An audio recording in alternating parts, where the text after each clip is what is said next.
आज के इस वीडियो में क्लास 10 के गणित के महत्वपूर्ण प्रश्न के बारे में बताएंगे और यह महत्वपूर्ण प्रश्न हर साल के पेपर में पूछा जाता है। तो ऐसे प्रश्नों को जो है आप सभी लोग अच्छे से तैयार कर लीजिएगा और एक एक लाइन जो है आपको एकदम सरल भाषा में बताया जाएगा। तो आप सभी लोग इस वीडियो को एक बार पूरा जरूर देखिए। प्रश्न क्या है?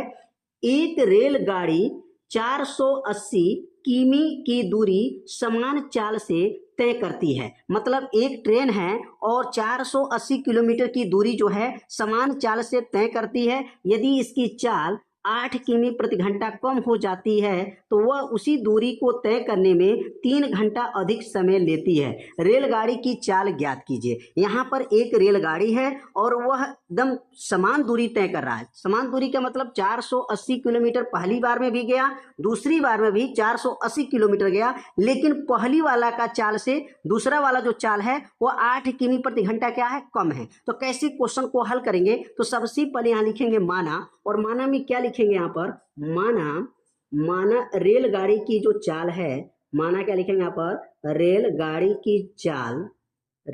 की जो चाल है वो यक्स है। माना रेलगाड़ी की चाल क्या है?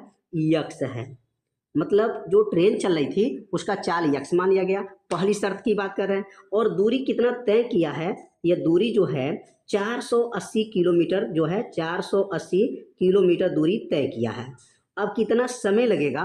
तो यहाँ लिखेंगे समय बराबर सूत्र क्या है? तो समय का सूत्र होता है, समय बराबर होता है दूरी बटा चाल होता है। दूरी बटा क्या है? चाल हो जाएगा। अब दूरी इसमें कितना तय किया है और चाल कितना है, और पहला टाइम इसमें T1 लिख देंगे।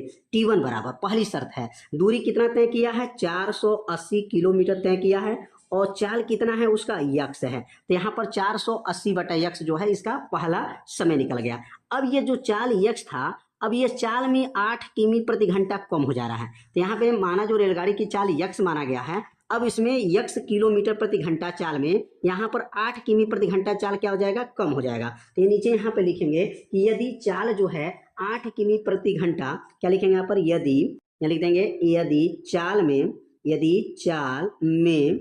चाल में 8 किमी प्रति घंटा 8 किमी प्रति घंटा कम हो जाती है। यहाँ पर लिखेंगे कम हो जाती है। चाल कितना कम हो जा रही है? 8 किमी प्रति घंटा कम हो जाती है। अब यहाँ 8 किमी प्रति घंटा जब चाल कम हो जाता है तो पहला जो चाल यक्स था उसमें से यक्स में से 8 कम हो जाएगा। तो चाल अब कितना हो जाएगा? तो पहला जो चाल यक्स था अब उसमें से ये 8 कम हो गया तो यक्स माइनस 8 हो जाएगा, चाल हो गया। और दूरी कितना तय करना है? तो दूरी उतना ही है 480 किलोमीटर। तो लिखेंगे दूरी बराबर लिखेंगे 480 किलोमीटर जो है आपका दूरी तय करना है।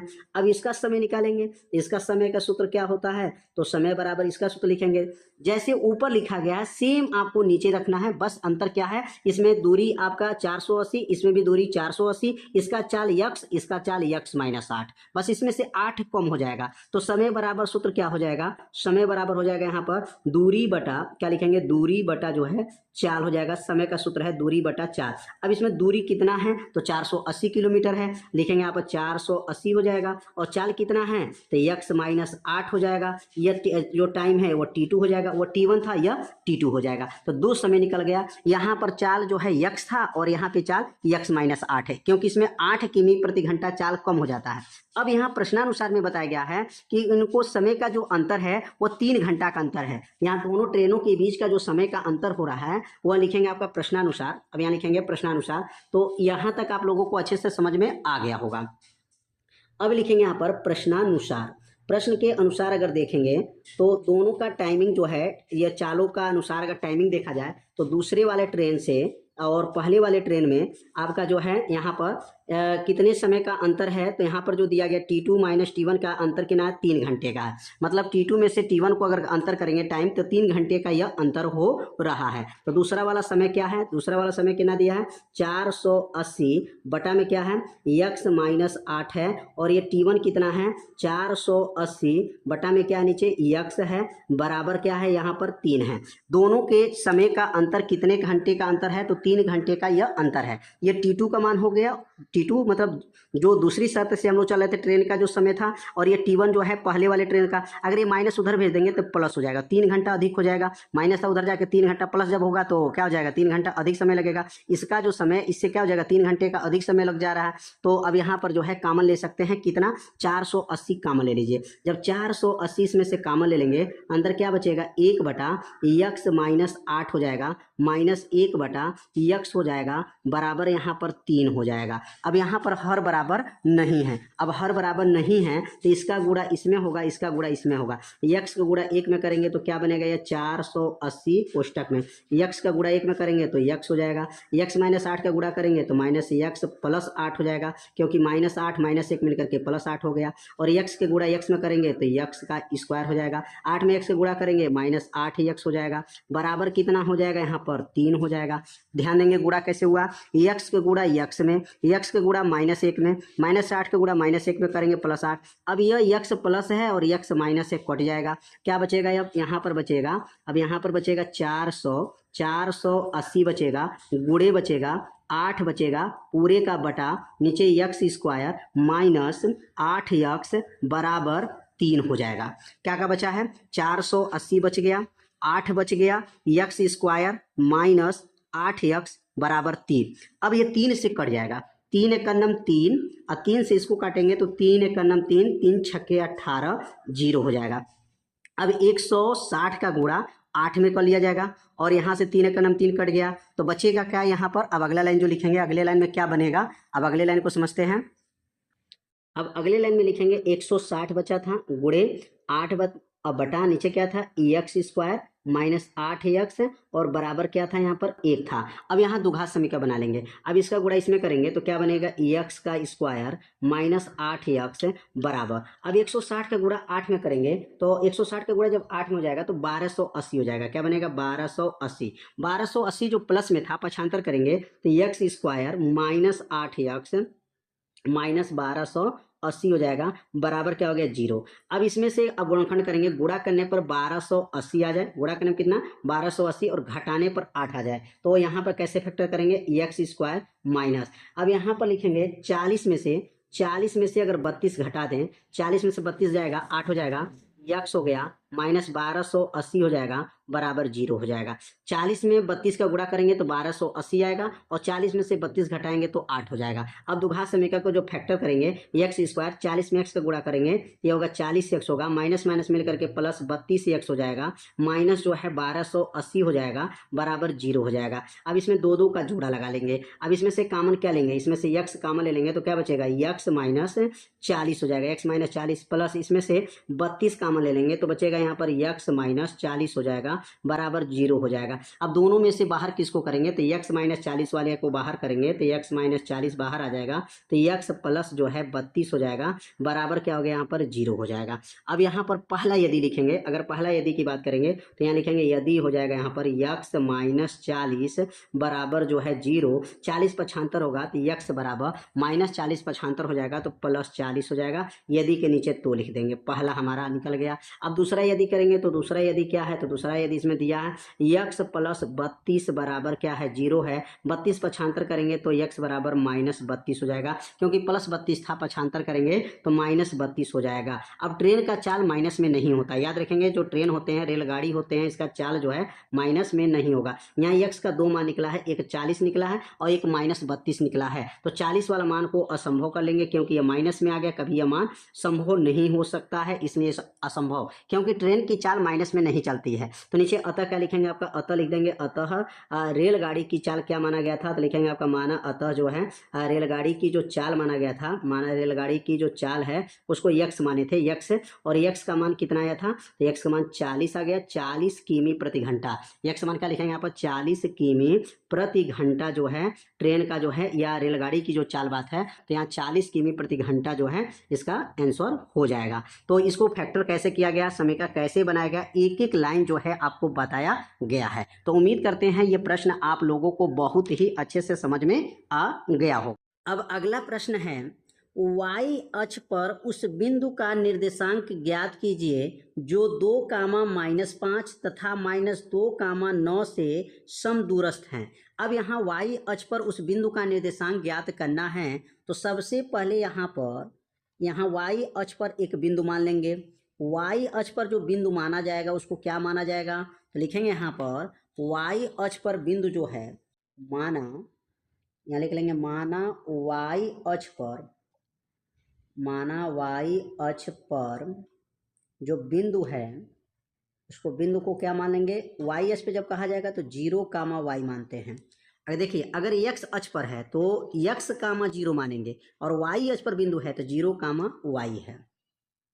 अब यहाँ पे लिखेंगे 0, y। इस बिंदु का नाम हो जाएगा P, इसका नाम A, इसका नाम B।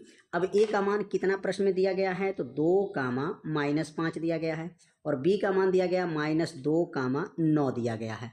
2, -9 दिया गया। किसका मान ये दिया गया है, यह B का मान दिया गया है। यहाँ A का मान और B का मान प्रश्न में दिया हुआ है। अब यहाँ पे बताया गया कि समदूरस्थ होते हैं। समदूरस्थ का मतलब सम माने बराबर। यहाँ PA के बीच की दूरी और PB के बीच की दूरी आपस में क्या है, बराबर होते हैं। कब, समदूरस्थ के लिए। तो पहले हल करेंगे PA के लिए। यहाँ लिखेंगे PA के लिए हल करेंगे तो पहले P का मान नोट करेंगे, उसके बाद से A का मान नोट करेंगे। तो P का मान क्या है, 0, y है, 0, y। और A का मान क्या है, 2, -5 है। अब इसको जो है x1 मानेंगे, इसको y1 मानेंगे, इसको x2 मानेंगे और इसको y2 मानेंगे। और दूरी का सूत्र होता है d बराबर, सूत्र होता है d बराबर अंडर रूट होता है x1 माइनस x2 का वर्ग होता है प्लस y1 माइनस y2 का वर्ग होता है। ये सूत्र किसका है, दूरी का सूत्र है। और किसके लिए हल करना है, PA के लिए। अब आगे हल करेंगे तो d बराबर हो जाएगा अंडर रूट x1। अब x1 कितना है, 0, -2 का वर्ग हो जाएगा प्लस y1 y प्लस 5 का क्या है, वर्ग हो जाएगा। यहाँ y1 का मान y है, y2 का मान -5 है। अब 0 में से 2 घटा देंगे तो क्या बनेगा, d बराबर करनी में 0 में से जब 2 घटाएंगे तो क्या बनेंगे, -2 का वर्ग हो जाएगा प्लस, और यहाँ लिखेंगे a + b का होल स्क्वायर। यहाँ a + b का होल स्क्वायर भी तोड़ सकते हैं, या यहाँ लिख सकते हैं y + 5 का होल स्क्वायर। अब 2 का वर्ग क्या होता है, तो 2 का वर्ग जो होता है अंडर रूट, 2 का वर्ग क्या हो जाएगा, तो वर्ग से माइनस हट जाएगा तो 2 का वर्ग क्या बनेगा, 4 प्लस y + 5 का होल वर्ग हो जाएगा। ये किसके लिए हल कर लिए, PA के लिए जो है हल कर दिया गया। अब यहाँ पर लिखेंगे PB के लिए। अब यहाँ लिखेंगे PB के लिए। अब PB के लिए जब हल करेंगे तो क्या मान आएगा, तो पहले P का मान नोट करेंगे, उसके बाद से B का मान नोट करेंगे। तो यहाँ पर P का मान क्या है, तो P का मान जो दिया गया है 0, y और B का मान दिया गया है -2, 9 दिया गया है। इसको कहेंगे x1, इसको कहेंगे y1, इसको कहेंगे x2, इसको कहेंगे y2। अब यहाँ D का सूत्र लिखेंगे, D बराबर सूत्र क्या है, under root x1 minus x2 का वर्ग प्लस y1 माइनस y2 का वर्ग। ये किसका सूत्र है, दूरी का सूत्र हो जाएगा। अब इसमें मान को रख लेंगे तो d बराबर करनी में x1। अब x1 कितना है, तो x1 देख रहे हैं 0 है, 0 - 2 तो +2 हो जाएगा, +2 का वर्ग हो जाएगा प्लस y1 y -9 का होल वर्ग हो जाएगा। d बराबर हो गया अंडर रूट 2 का वर्ग कितना हो जाएगा, तो 2 में 0 जोड़ेंगे तो 2 हो जाएगा, 2 का वर्ग हो जाएगा प्लस y -9 का होल वर्ग हो जाएगा। 2 का वर्ग कितना होता है, 4 हो जाएगा। 2 का वर्ग कितना, 4 प्लस y -9 का होल वर्ग। अब यहाँ पर जो दिया गया है समदूरस्थ के लिए अब हल करेंगे तो समदूरस्थ के लिए क्या नियम होता है, समदूरस्थ के लिए अगर लिखेंगे यहाँ पर समदूरस्थ के लिए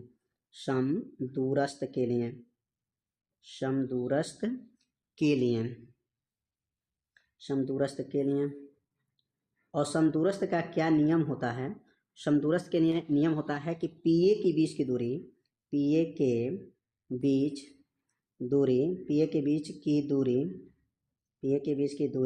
बराबर PB के बीच की दूरी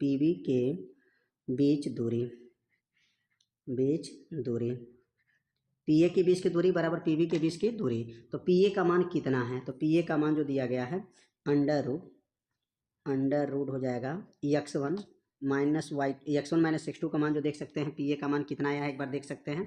जो x1 minus x2 y1 minus y2 का जो होल वर्ग जो मान भरे थे कितना आया था 4 प्लस y प्लस 5 का वर्ग।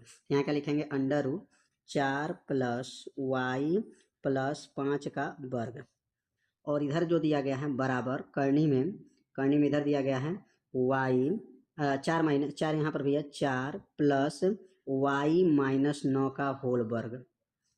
ध्यान देंगे यहाँ पर क्या है 4 प्लस वाई प्लस 5 का वर्ग, इधर है 4, देखिए 4 प्लस वाई माइनस 9 का वर्ग। ये पी ए के बीच की दूरी और ये पी बी के बीच की दूरी। अब यहाँ पर कर्णी को हटाना है तो कर्णी हटाने के लिए नियम क्या होता है, दोनों पक्षों में वर्ग करिए।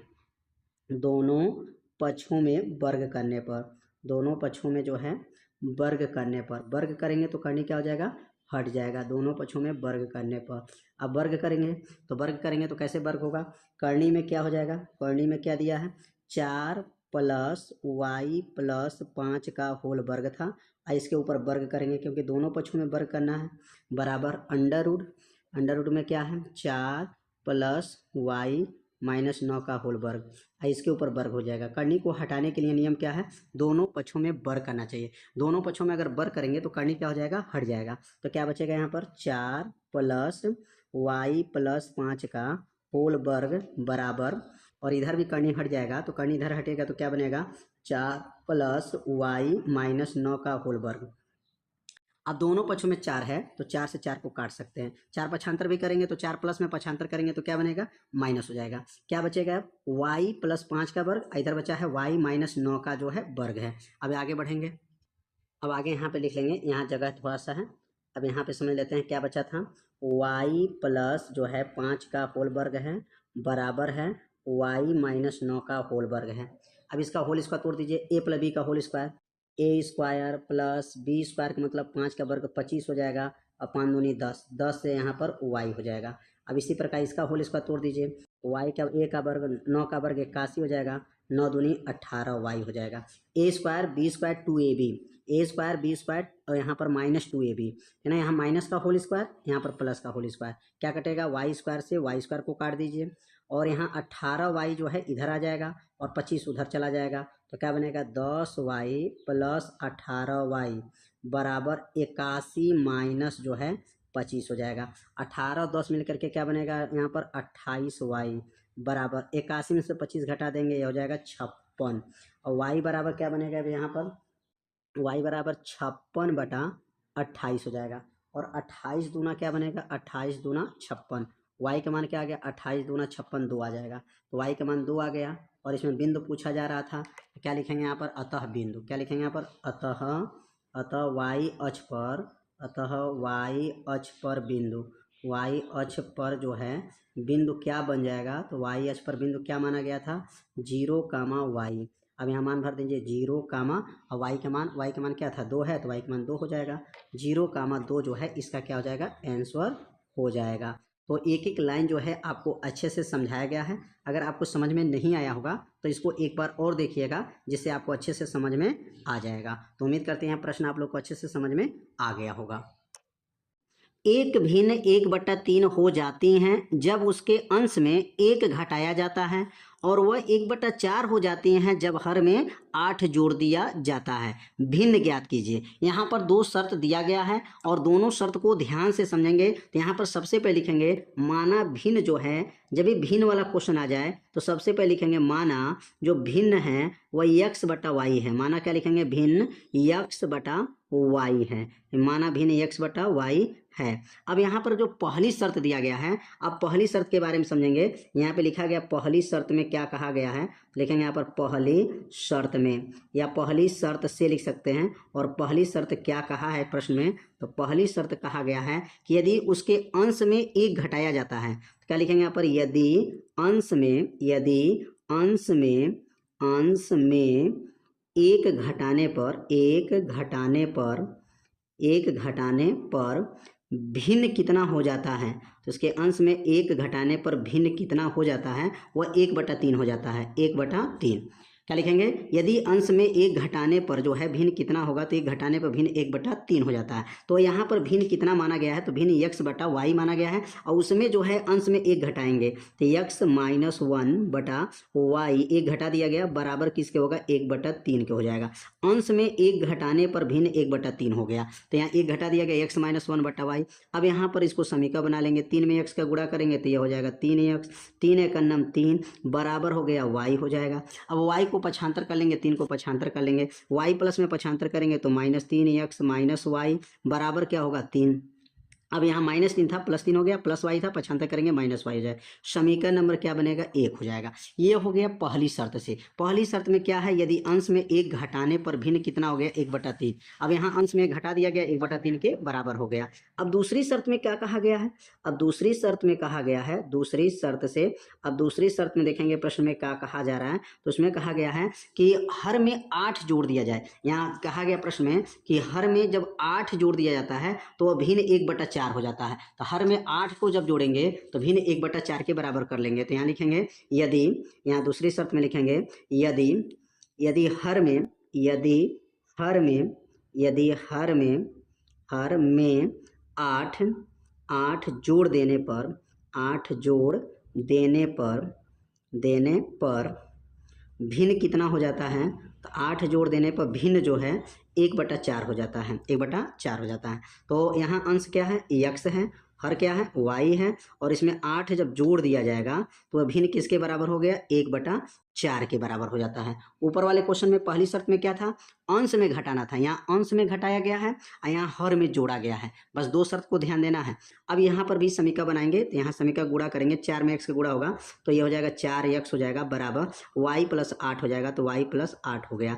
अब 8 को y को पक्षांतर कर लीजिए, तो कितना बनेगा, यहाँ पर 4x - y हो जाएगा बराबर 8 हो जाएगा। ये प्लस y था, पक्षांतर करेंगे तो -y हो जाएगा और बनेगा ये समीकरण नंबर 2 हो जाएगा। समीकरण 1 और समीकरण 2 को ध्यान से जब देखेंगे तो इसके बगल में y के बगल में माइनस है और इसके y के बगल में माइनस है, दोनों समीकरण देख रहे हैं समान है, समान चिन्ह में घटाते हैं, विपरीत चिन्ह में जोड़ते हैं। अब क्या करेंगे, यहाँ पर समीकरण 1 तथा समीकरण 1 तथा समीकरण 2 को, समीकरण 1 तथा समीकरण 2 को यहाँ लिखेंगे, यहाँ पर घटाने पर, समान चिन्ह में घटाते हैं, विपरीत चिन्ह में जोड़ते हैं, समान चिन्ह इसलिए इसमें घटाया जाएगा। तो जब घटाएंगे तो समीकरण 1 को पहले नोट करेंगे, समीकरण क्या था, 3x - y बराबर 3 है, ये समीकरण नंबर 1 हो गया। और समीकरण नंबर 2 क्या है, 4x - y बराबर क्या है, 8 है। अब इसको घटाएंगे तो क्या बनेगा, यहाँ पर माइनस, ये बनेगा प्लस, ये हो जाएगा माइनस, y से y खत्म, 3x में से 4x घटा दीजिए, तो 3x में से 4x घटाएंगे तो ये बनेगा -x हो जाएगा बराबर, और 3 में से 8 घटाएंगे तो ये होगा -5 हो जाएगा। अब माइनस से माइनस को काट देंगे तो x बराबर आ गया 5, x बराबर आ गया 5। अब x का मान 5 आ गया। अब x का मान जो है किसी भी समीकरण में 1 में या 2 में रख सकते हैं, तो लिखेंगे यहाँ पर x बराबर जो 5 निकला है वह समीकरण नंबर 1 में रखने पर, समीकरण 1 में रखने पर, समीकरण 1 में रखने पर, समीकरण 1 में रख लेंगे, किसके जगह पे रखेंगे, x के जगह पर, x के जगह पर 5 रखेंगे।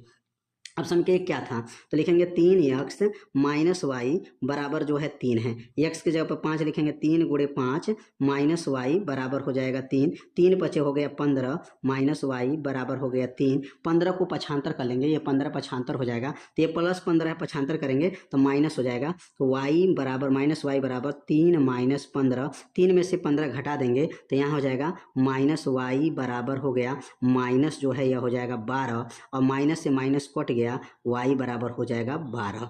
यहाँ पर देखेंगे x का मान 5 आ गया और y का मान जो है यहाँ पर 12 आ गया। तो यहाँ देखेंगे भिन्न क्या बनेगा, तो भिन्न जो बनेगा 5/12 हो जाएगा। लिखेंगे यहाँ पर अतः भिन्न क्या माने थे, अतः लिख लेंगे, और भिन्न जो था x/y माना गया था, तो x का मान भिन्न क्या था, x/y था। अब x का मान कितना था, x का मान कितना है और y का मान कितना है, तो x का मान 5 था और y का मान 12 है, 5/12 हो जाएगा, 5/12। तो यहाँ पर जो है थोड़ा जगह कम है, 5/12, x का मान 5 और y का मान जो है 12 हो जाएगा। तो यहाँ पर x का मान 5 लिखे हैं और y का मान 12, यही ये उसका उत्तर हो जाएगा। तो समझ में आ गया कैसे इसको हल किया गया है। पहले सबसे पहले पहला समीकरण बनाया जाएगा, दूसरा समीकरण बनाया जाएगा, दोनों समीकरण को हल किया जाएगा और दोनों समीकरण को हल करके x का मान निकाला जाएगा और y का मान निकाला जाएगा। और जब x और y का मान निकल जाएगा तो भिन्न x/y था, तो x का मान भर दीजिएगा और y का मान भर दीजिएगा, तो x का मान 5/12 इसका क्या हो जाएगा, आंसर हो जाएगा। तो उम्मीद करते हैं यह प्रश्न आप लोगों को। अब अगला प्रश्न दिया गया है, सिद्ध कीजिए कि 5 प्लस करनी में 3 एक अपरिमेय संख्या है। तो कैसे सिद्ध किया जाएगा कि 5 प्लस करनी में 3 जो है अपरिमेय संख्या है। सबसे पहले लिखेंगे यहाँ पर माना, और माना लिखेंगे यहाँ पर माना 5 प्लस करनी में 3 एक परिमेय संख्या है। ये कौन संख्या है? परिमेय संख्या है, परिमेय संख्या है। यहाँ अपरिमेय संख्या सिद्ध करना है, लेकिन मानना क्या है? परिमेय संख्या है। कितना? 5 प्लस करनी में 3 एक कौन संख्या है? अपरिमेय संख्या है। अब अपरिमेय संख्या किसे कहते हैं? वे संख्या जो p बटा q के रूप में हो, ऐसे संख्या को परिमेय संख्या कहते हैं। तो 5 प्लस करनी में 3 को यहाँ नोट करेंगे, बराबर p बटा q कर लेंगे। मतलब यह 5 प्लस करनी 3 किसके बराबर हो गया? तो परिमेय संख्या के बराबर हो गया। परिमेय संख्या किसे कहते हैं? वे संख्या जो p बटा q के रूप में हो, ऐसे संख्या को परिमेय संख्या कहते हैं। 5 प्लस है, पक्षांतर करेंगे तो माइनस हो जाएगा, तो माइनस में करनी 3 हो जाएगा, बराबर हो जाएगा p बटा q हो जाएगा। प्लस 5 था, पक्षांतर करेंगे तो यह -5 हो जाएगा। प्लस 5 पक्षांतर करने पर -5 हो जाएगा। अब अगला लाइन क्या बनेगा? करनी में 3 बराबर q में गुणा कर लेंगे तो p -5 q बटा q हो जाएगा। अब यहाँ q में गुणा करेंगे तो 5 q हो जाएगा, p -5 q बटा q हो जाएगा। अब यहाँ पर जो दिखाई दे रहा है करनी 3 कौन संख्या है? लिखेंगे चूंकि यहाँ पर करनी में जो 3 जो है दिखाई दे रहा है, करनी में 3 जो है यह अपरिमेय संख्या होता है। करनी 3 कौन संख्या है? अपरिमेय संख्या होता है, अपरिमेय संख्या है। करनी 3 कौन संख्या है? अपरिमेय संख्या है। और यहाँ पर जो मान दिया गया है p माइनस जो दिया गया है 5q, अब बटा में जो दिया गया q, यह कौन संख्या है? एक परिमेय संख्या है। ये कौन संख्या है? परिमेय संख्या है। यह परिमेय संख्या हो जाएगा, और ऊपर जो बना है वह अपरिमेय संख्या है। दोनों मान आपस में कभी बराबर नहीं हो सकते हैं, क्योंकि यह अपरिमेय और यह परिमेय है। तो क्या लिखेंगे? अगला लाइन लिखेंगे यहाँ पर करनी में 3 not equal to p -5q बटा जो है q।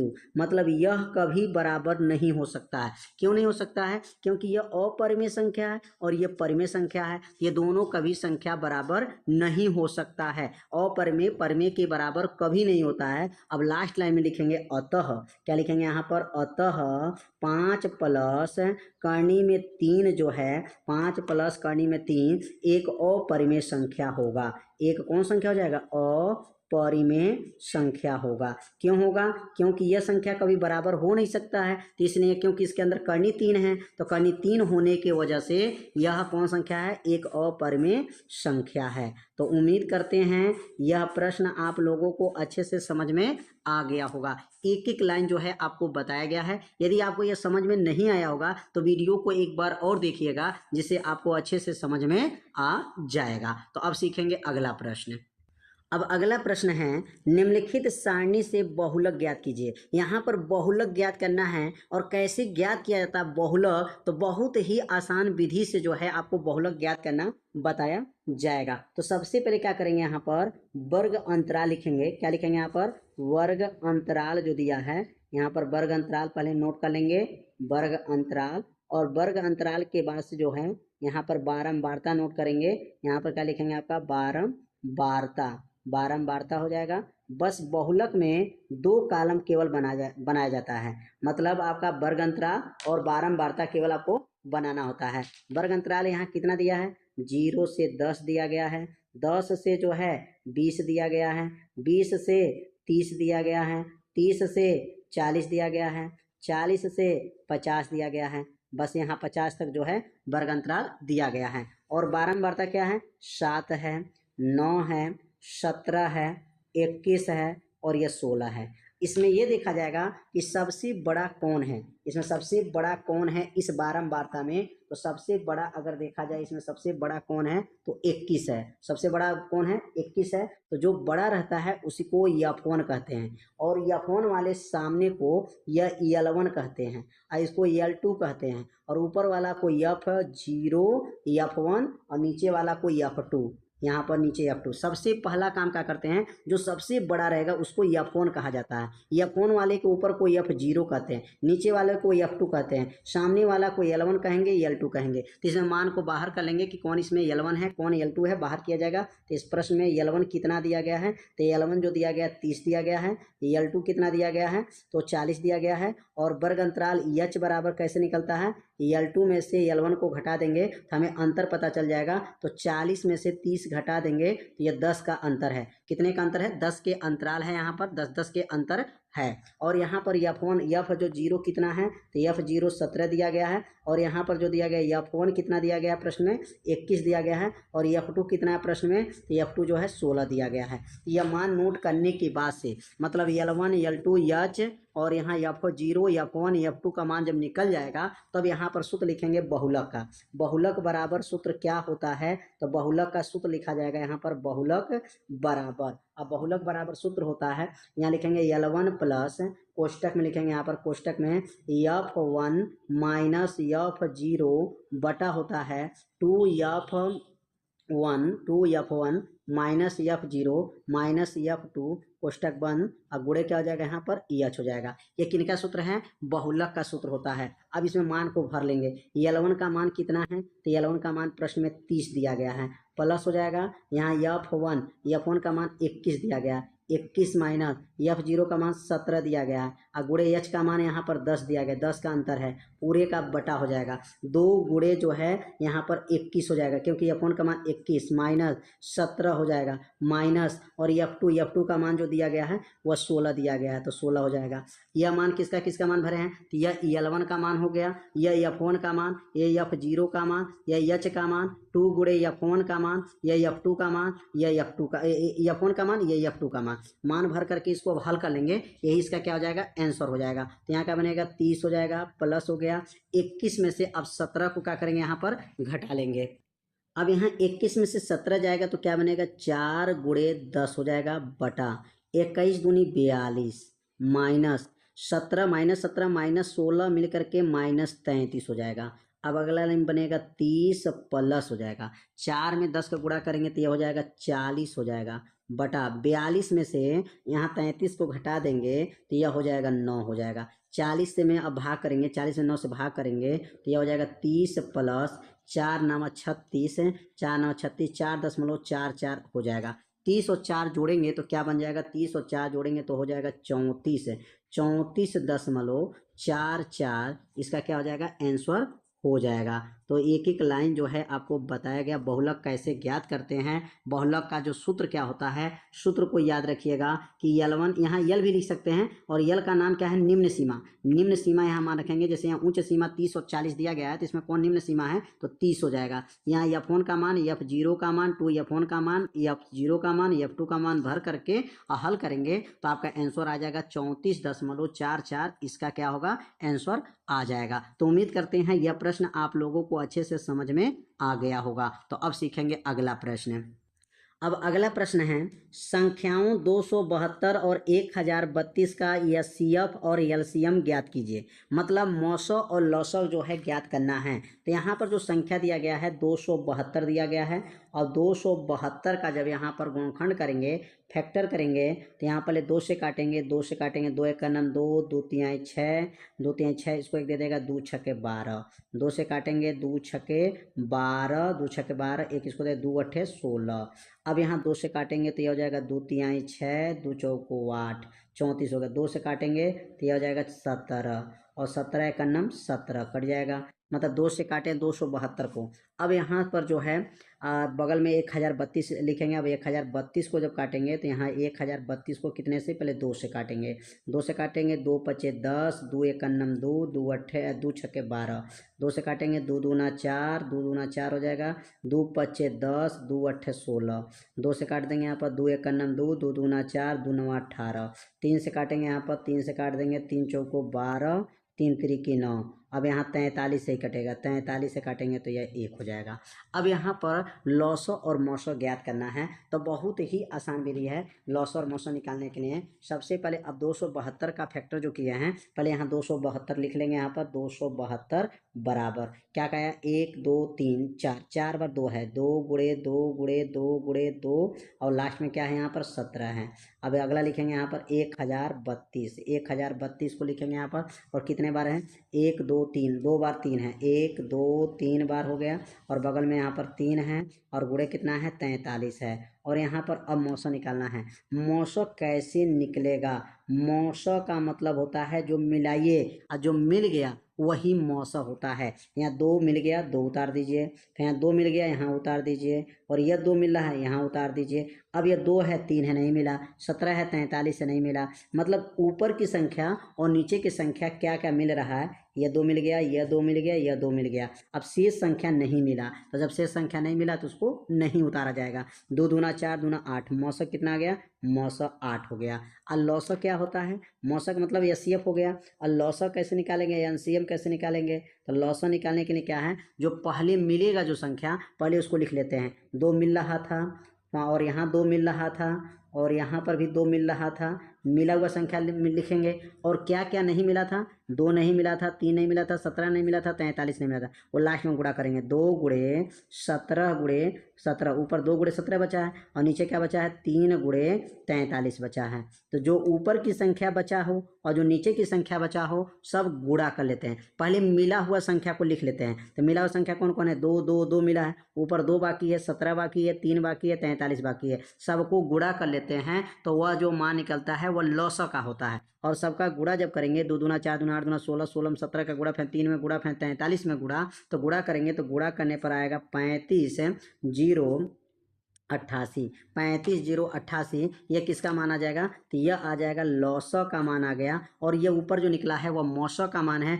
और जो नीचे निकला है वह लौसक का मान है। तो उम्मीद करते हैं यह लौसक और मौसक कैसे निकाला गया आप लोगों को अच्छे से समझ में आ गया होगा। बस इसमें यह ध्यान देना होता है, मौसक का मतलब मिलाइए, मिला हुआ संख्या, ऊपर वाला संख्या और नीचे वाला संख्या अगर मिल गया और तो मिला हुआ संख्या को गुणा कर दें तो वह मौसक होता है, और शेष संख्या जो बचा हुआ है उसको गुणा कर दें, उसको कहा जाता है लॉस होता है। तो उम्मीद करते हैं ये लॉस और मौसा आप लोगों को अच्छे से समझ में आ गया होगा। तो अब सीखेंगे अगला प्रश्न। तो क्वेश्चन है, बिंदुओं -4, 2 तथा 5, 6 को जोड़ने वाला रेखाखंड के मध्य बिंदु का निर्देशांक x/8, 4 है, x का मान ज्ञात कीजिए। यहाँ पर जो दिया गया है एक रेखाखंड है, और रेखाखंड का जो निर्देशांक दिया गया है यहाँ पर एक रेखाखंड मान लिया जाएगा, और यहाँ पर जो है एक सिरा का जो निर्देशांक दिया गया है, दूसरा सिरा का निर्देशांक दिया गया है, और इसका मध्य बिंदु का भी निर्देशांक दिया गया है।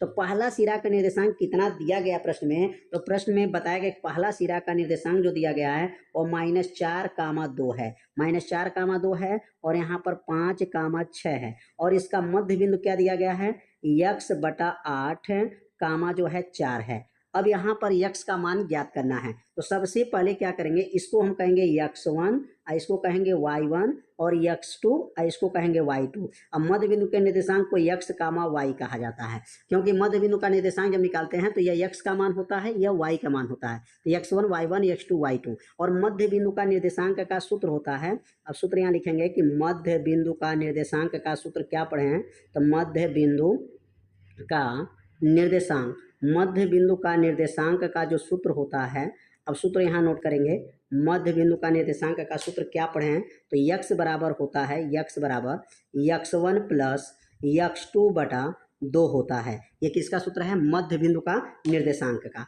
अब यहाँ x का मान कितना दिया गया है, तो x का मान x/8 दिया गया है, x का मान x/8 हो जाएगा, बराबर x1 का मान क्या है, -4 है, x2 का मान क्या है, +5 है, बटा में क्या है, 2 है।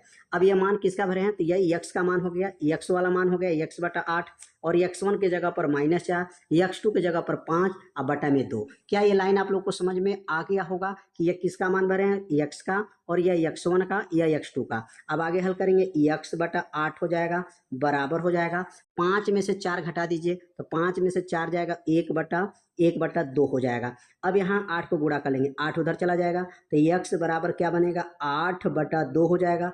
x बराबर, अब 2 से 8 को काट देंगे तो 2 से 8 कट जाएगा, तो 2 से 8 कटेगा तो क्या बनेगा यहाँ पर 4। और इसमें किसका मान पूछा गया था, x का मान पूछा गया था कि x का मान क्या होगा, तो x का मान 4 हो जाएगा और यही इसका क्या बन जाएगा, आंसर हो जाएगा। तो उम्मीद करते हैं यह प्रश्न आप लोगों को अच्छे से समझ में आ गया होगा। यहाँ पर जो नियम लागू किया गया है मध्य बिंदु के निर्देशांक, वो भी केवल x वाला सूत्र से लागू किया जाएगा। इसमें y वाला सूत्र लागू करने की जरूरत नहीं है, क्योंकि y वाला मान जो हमको निकल चुका है, y के सामने देख सकते हैं 4 दिया हुआ है। यहाँ केवल x वाला मान को निकालना था, तो x का मान इसमें कितना आ जाएगा, x का मान 4 आ जाएगा। तो उम्मीद करते हैं यह प्रश्न आप लोगों को बहुत ही अच्छे से समझ में आ गया होगा। तो अब सीखेंगे अगला प्रश्न। अब अगला प्रश्न है, एक घनाकार ठोस की भुजा 5 सेमी है, इसके ऊपरी तल पर 4.2 सेमी व्यास का अर्धगोला इस प्रकार रखा है कि दोनों के तल मिले हों। इस ब्लॉक का संपूर्ण पृष्ठ का क्षेत्रफल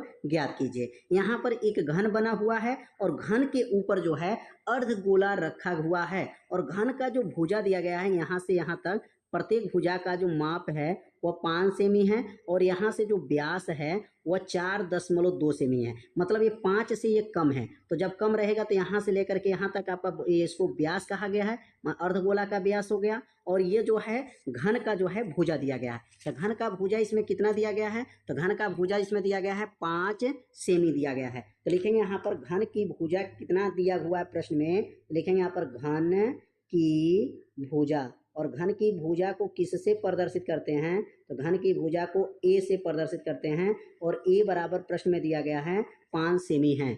और यहाँ पर जो है गोला का जो व्यास दिया गया है, गोला का व्यास, तो गोला का जो व्यास है वह कितना दिया गया है, तो गोला का व्यास इसमें लिखेंगे d, और d बराबर दिया गया है प्रश्न में 4.2 सेमी है।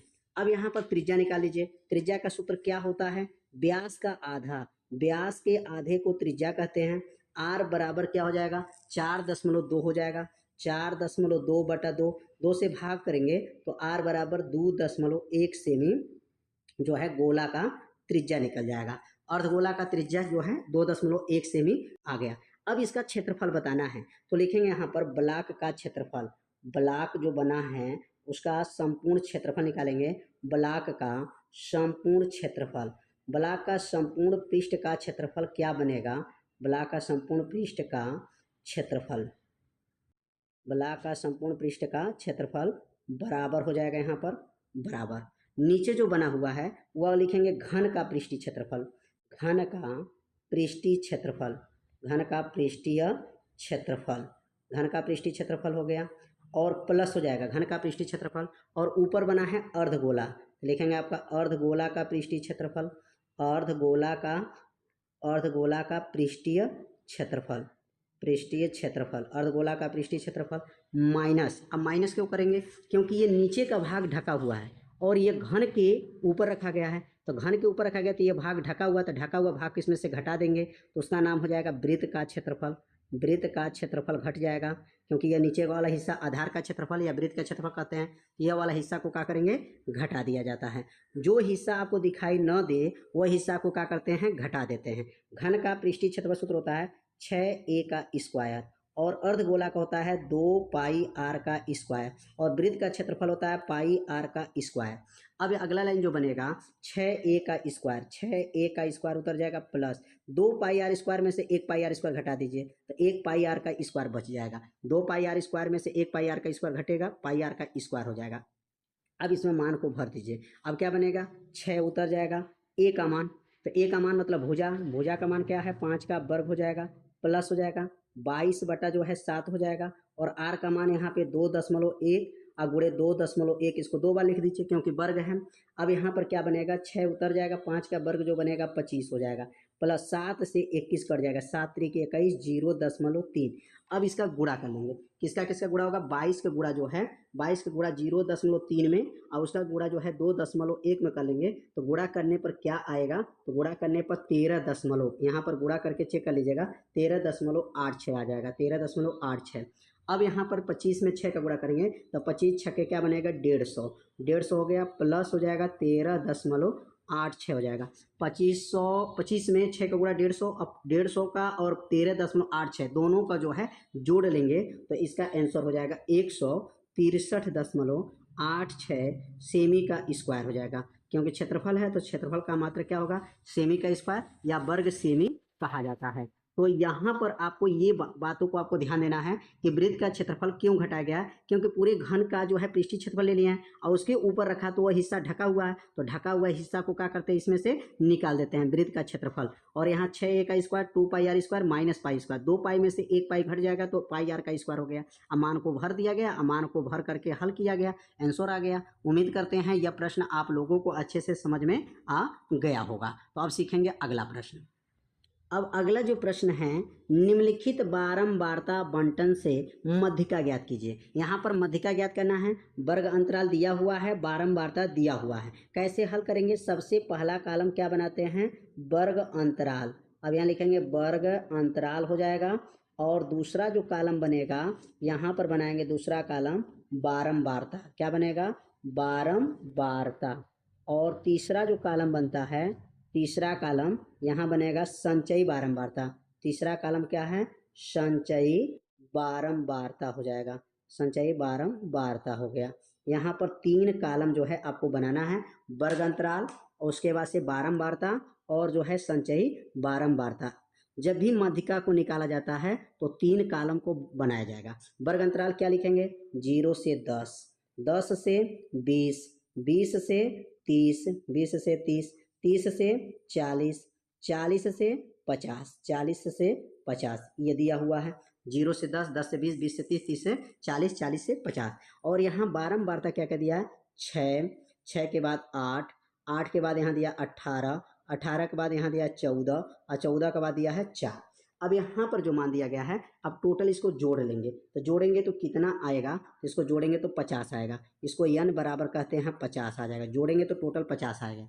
अब यहाँ संचयी बारंबारता कैसे बनता है, सबसे पहला अक्षर उतार देते हैं। पहला अक्षर क्या है, 6, 6 में 8 जोड़ेंगे तो यह हो जाएगा 14, 14 में 18 जोड़ेंगे तो 14 में 18 जोड़ेंगे यह हो जाएगा 32, 32 में 14 जोड़ेंगे तो यह हो जाएगा 46 और 46 में 4 जोड़िए, देखिए 50 आ गया, है ना। कितना आसान संचयी बारंबारता। सबसे पहला अच्छा 6, 6 में 8 जोड़ेंगे 14, 14 में 18 जोड़ेंगे 32, 32 में 14 जोड़ेंगे 46, 46 में 4 जोड़ेंगे 50। ये बन गया संचयी बारंबारता। और संचयी बारंबारता बनने के बाद से अब यहाँ लिखेंगे n/2 निकालेंगे। n/2 निकालेंगे तो n का मान क्या है, 50/2, 2 से 50 कट जाएगा, कितना आ जाएगा आपका 25। 25वां पद क्या होगा, 25वां पद इसमें कौन होगा, 25वां पद कहाँ पे है, ये 6 है, इसके अंदर 25 कभी नहीं हो पाएगा क्योंकि कम है। 14 में भी 25 कम है, 32 में ही 25 है, 25वां पद जो है 32 में होगा। इसके ठीक सामने वाला को क्या कहेंगे, इसके 32 वाला को ठीक सामने वाला को क्या कहेंगे, L1, इसको कहेंगे L2, इसको कहेंगे F और इसके ऊपर वाला को कहते हैं CF। ध्यान देंगे 25वां पद किसके अंदर है, 32 के अंदर है, क्योंकि 32 जो है 25 के अंदर आएगा तो L1 L2 F ऊपर वाला CF हो जाएगा। अब इसमें से बाहर करेंगे तो यहाँ पे नोट कर लेंगे L1। अब L1 कितना है, तो L1 20 है। L2 कितना है, L2 जो है 30 है। और F कितना है, F जो है 18 है। और CF कितना है, तो CF जो है 14 है। यह मान को नोट करेंगे L1। तो L1 L2 F और CF का मान जब निकल जाता है तो H का मान निकाल लेते हैं। और H कैसे निकलता है, H निकालने का क्या फार्मूला है, तो H बराबर सूत्र होता है L2 माइनस L1। H बराबर L2 कितना है 30, 30 माइनस 20 और 30 में से 20 जाएगा तो क्या आ जाएगा 10, 10 का अंतर है, मतलब वर्ग अंतराल 10 का अंतर है। अब सूत्र क्या लिखेंगे, यहाँ पे सूत्र लिखेंगे मध्यिका। और मध्यिका का क्या सूत्र है, यहाँ लिखेंगे मध्यिका बराबर सूत्र है, मध्यिका बराबर सूत्र है L1 plus n/2 minus CF गुणे H पूरे का बटा F। यह फार्मूला है, क्या सूत्र है, L1 plus n/2 minus CF गुणे H बटा F। मान भरेंगे इसमें L1 कितना है, तो L1 का मान हो जाएगा 20 हो गया, प्लस n का मान इसमें दिया गया है 50 है, क्या है 50, n का मान 50 है, 50/2 यहाँ आप देख सकते हैं n का मान 50/2 माइनस CF कितना है 14, यहाँ 14 हो जाएगा, गुणे 10 का अंतर है, बटा हो गया और F का मान 18 है। अब आगे बढ़ेंगे, क्या बनेगा 20 हो जाएगा, प्लस हो जाएगा और यहाँ पर 2 से 50 को काट देंगे। 2 से 50 कटेगा, क्या बनेगा 25, 25 माइनस 14 और गुणे क्या बनेगा यहाँ पर 10 पूरे का बटा 18। अब अगला लाइन जो बनेगा 20 प्लस हो जाएगा 25 में से 14 घटा देंगे तो 25 में से 14 जाएगा, क्या बनेगा 11। यहाँ हो जाएगा 11 गुणे 10 बटा 18 हो जाएगा। अब अगला लाइन जो बनेगा 20 प्लस, अब 11 में 10 के गुणा करेंगे, 11 दहा में 110, यहाँ लिखेंगे 110 बटा क्या हो जाएगा 18। अब 18 से इसमें क्या करेंगे भाग कर देंगे, 18 से भाग करेंगे तो क्या बनेगा यहाँ पर 20 प्लस 6.11, 6.11। अब इसको जोड़ लीजिए, 20 और 6 जोड़ेंगे क्या बनेगा 26, क्या बनेगा 26.11। इसका क्या हो जाएगा आंसर हो जाएगा। तो उम्मीद करते हैं यह प्रश्न भी आप लोगों को अच्छे से समझ में आ गया होगा। तो मध्यिका को कैसे ज्ञात करना है, इसमें 3 कॉलम बनता है। पहला कॉलम वर्ग अंतराल, बारंबारता, संचयी बारंबारता। उसके बाद से यन का मान निकलता है और यन की सहायता से हमको पता चल जाता है कि यहाँ पर वर्ग अंतराल कौन सा लेना है। तो L1, L2, F और CF 3 मान को पहले निकाला जाता है और निकालने के बाद से फार्मूला में इस मान को भर करके एक एक लाइन जो है हल करके बताया गया। तो उम्मीद करते हैं यह प्रश्न आप लोगों को अच्छे से समझ में आ गया होगा। तो अब सीखेंगे अगला प्रश्न।